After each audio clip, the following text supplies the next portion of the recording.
Well, now, I believe we've got a very happy marriage now between your own personal sponsor, Turkington Window Frames, and Honda. Well, yes, it's a long story, but you just to have a setup like this, it's not just a top and halfpenny job, you know. I say we've got the best transport we can get, we've got a awning, we've got everything, and like the awning alone costs £3,000.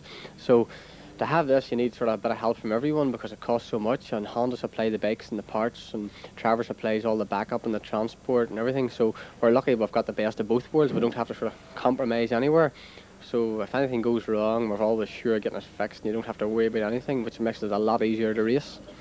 Well, the teamwork Phillip McCallen talks about seems to be paying off here, where he's got the Honda to the front of the mighty Regal battle, which has been dominated by the Yamahas. You're coming in the gaggle behind him. That's Phillip McCallen in the lead. Second is Jim Moody as they stream through York Corner.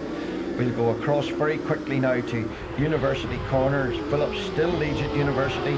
Dave Leach is trying to come up through the inside. Phillip McCallum dives back inside him again. Somebody cautionary takes it out. Johnny Ray's in the bunch as they go up over the link road, exciting the fans today. McCallum tucked in behind the Bugle fairing again on the wide line. That's been favoured by Robert Dunlop earlier on today on both the Yamaha and the Norton. But Phillip McCallum on the Honda dominate. Moody is second, third is Leach, and fourth the blue helmet of Steve Ives. 23 Bob Jackson is there.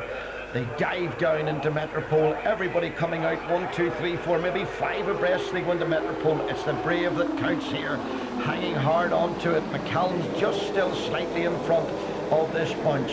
He's dying to make this Honda win well today. Across from Metropole into Church Corner. McCallum leads, second is Leslie McMaster, third is Steve Ives, fourth is Dave Leach. From Metropole, it's through the bridge and across to Juniper Hill at Juniper Chicane. Can you go to two aside in the 600s? Well, nearly, but a change to the lead. Steve Ives in front, McMaster is second through there, flick right and left across Juniper Hill and down through the start and finish at the end of hectic lap 1 of this Regal race. Regal Racing, and the slow-mo replay will give us the positions. The end of lap 1, the leader is Steve Ives, number 15. Second, Leslie McMaster, number 16. Down to third is Phillip McCallum, number 9. In fourth position, tucked in the yellow helmet of Dave Leach, 2. Fifth position, Mark Farmer, 10. Sixth position, number 5. 7th, 8th is Bob Jackson, 23. 9th is number 7, Ian Simpson. 10th position, 8, Steve Cull. 11th position, Ian Duffus, number 6. 12th position, Steve Hazlitt, number 46. And 13th position, remarkably for him, Brian Reid.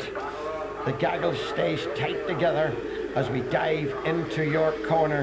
It is a breathtaking dive down there, drive down the road, you know it. The new leader with the blue helmet on is Steve Ives.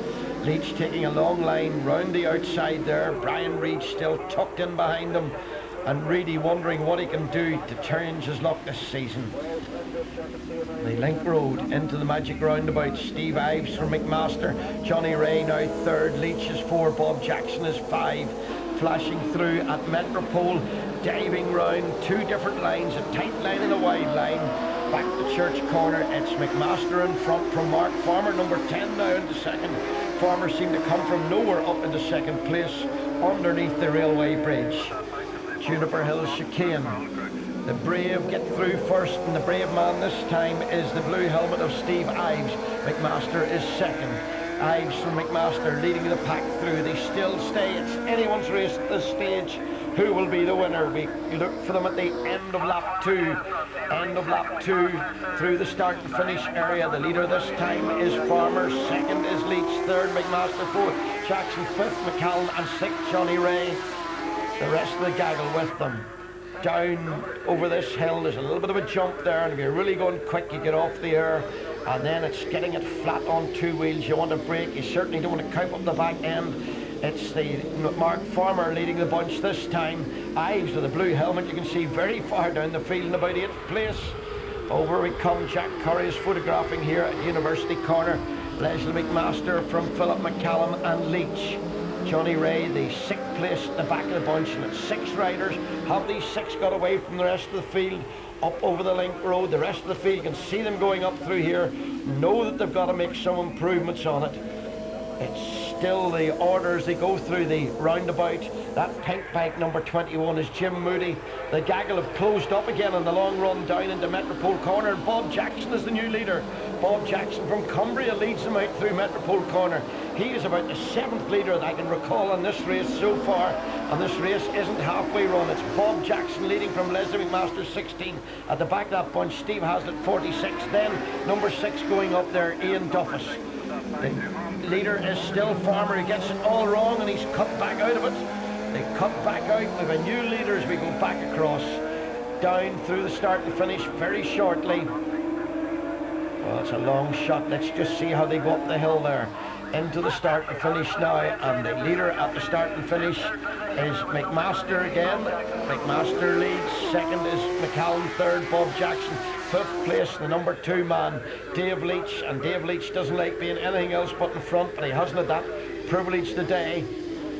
York Corner, McMaster still in control. Bob Jackson looking for a narrow line on the outside, tucking in behind Bob Jackson. Steve Ives up at the University Corner. Bob Jackson leads now from Phillip McCallen. That's Johnny Ray, number 5, the nice picture as they go up the Link Road. Johnny Ray on the Miller machine into the magic roundabout. Phillip McCallen, talking about his teamwork, lies in a good tight second position, tries to come wide round it, and he might leave a hole on the inside if we can get back and have a look at this. No, Phillip has held on to this down the straight. Well, they seem to be pulling out a bit in this race. And at the corner, Phillip McCallum has got the Honda in front. Then into second position moves Steve Ives again. Bob Jackson down to 3rd. Across the Church Corner. At Church Corner, it's Phillip McCallum from Steve Ives, Bob Jackson, Leach and Mark Farmer. At the chicane, you can see the riders in this shot just flicking through the chicane. Our cameraman trying to give you different lines of the riders. Sometimes we'll see them coming in, other times we'll take them away. And at the start and finish, it's Phillip McCallum in front. Oh, thank goodness, director, you've slowed the motion just for a moment. Phillip McCallen in front here. You can see Phillip's suspension working very hard here. Just look at the warp on that tyre as he comes through. McCallen 9 leads. Second is Steve Ives, number 15. Third, the white helmet of Bob Jackson. Fourth is Mark Farmer, number 10. In 5th position, Dave Leach, number 2. 6th, Leslie McMaster, number 16. 7th, Jim Moody, 21. 8th, Steve Hazlitt, 46. And 9th, Johnny Ray, number 5. From that slow motion shot back to the action, Phillip McCallum going for glory. The Honda in front of the Yamahas, and that's the first time a Honda has led this class this year, with Steve Ives and Bob Jackson taking the 2nd and 3rd places. Up to University, McCallen hanging on to his tight lead as he goes through and heads them up on the Link Road. Link Road across the magic roundabout. McCallen in front. They're taking different lines, as you can see. McCallen still favouring his wide line and sweeping in and then throwing the weight of the bike, about 200 kilograms I understand, back onto the other side, then flicking it right-handed. They go out now towards Mather's Cross, through Mather Boy, down the flying kilometre, about 155 miles an hour. Bob Jackson and McCallen disputing the lead from Steve Ives. Then it's Farmer and Leach. Back of the bunch there is Moody. Church Corner for the last time, and Phillip McCallen leaves Steve Ives and Jackson. That's a change of 1 position on this last lap. Up onto the railway bridge, across to the chicane. These are the last bends in this race. Phillip McCallum in front of Steve Ives. Bob Jackson in 3rd position. We stay with McCallum, Ives tucked in behind him, then Bob Jackson in 4th position, Mark Farmer, 5th Dave Leach, as they go out of the chicane through into the finish of this truly Regal race, the Regal 600 race. And the result coming up in the caption now.